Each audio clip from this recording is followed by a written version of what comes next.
gaslight. I was watching the news today. There are a group of people who live to gaslight other people to make themselves feel strong. Gaslighting is done by weak people who love to control their spouses, their girlfriend, and anyone else they can by gaslighting their friend into thinking they are dumb. The MAGA election people gaslight every day by yelling how they plan to take away our health care and social security, women's rights, etc. After a while I yell, "Go away, you evil people!" Then I remember my mental health therapy.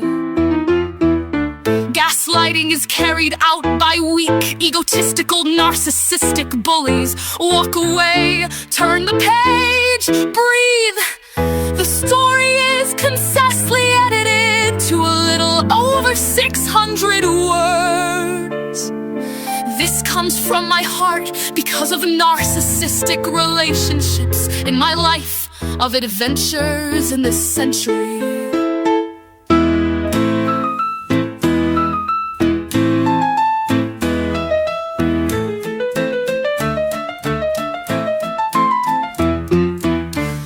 Characters are fictional.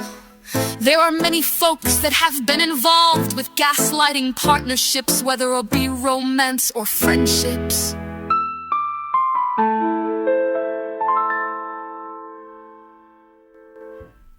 Gaslighting adventures. Bout time. Betty left Reese. In the quaint town of Little Bull, nestled between rolling hills and ancient, beautiful green forests, lived a young woman named Betty. She was known for her kindness and her radiant smile, which could light up even the gloomiest of days. Betty had recently started dating a charming man named Reese, who seemed perfect in every way. At first, Reese showered Betty with affection and compliments, making her feel like the most special person in the world. However, as time went on, subtle changes began to occur.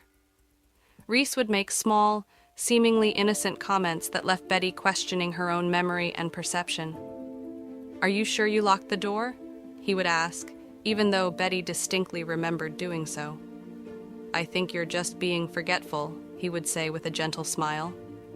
These moments were fleeting, but they planted seeds of doubt in Betty's mind. As the weeks turned into months, Reese's behavior became more manipulative.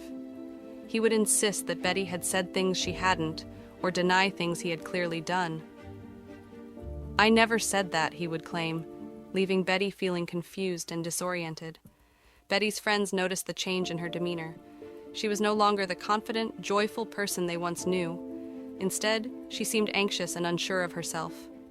One evening, her best friend, Becky, decided to confront her. "Betty, I've noticed something's off. You don't seem like yourself lately. Is everything okay?" Becky asked gently. Betty hesitated, tears welling up in her eyes. "I don't know, Becky. I feel like I'm losing my mind. Reese keeps telling me I'm wrong about things and I don't know what to believe anymore." Becky took Betty's hand and squeezed it reassuringly. "You're not losing your mind, Betty. It sounds like Reese is gaslighting you. He's making you doubt your own reality to control you." With Becky's support, Betty began to see the truth. She realized that Reese's behavior was toxic and manipulative. It wasn't easy, but she found the strength to confront him and eventually end the relationship. As Betty walked away from Reese, she felt a weight lift off her shoulders. She knew it would take time to heal, but she was determined to reclaim her sense of self and trust in her own perceptions once more. Gaslighting is a serious issue, and it's important to recognize the signs and seek support.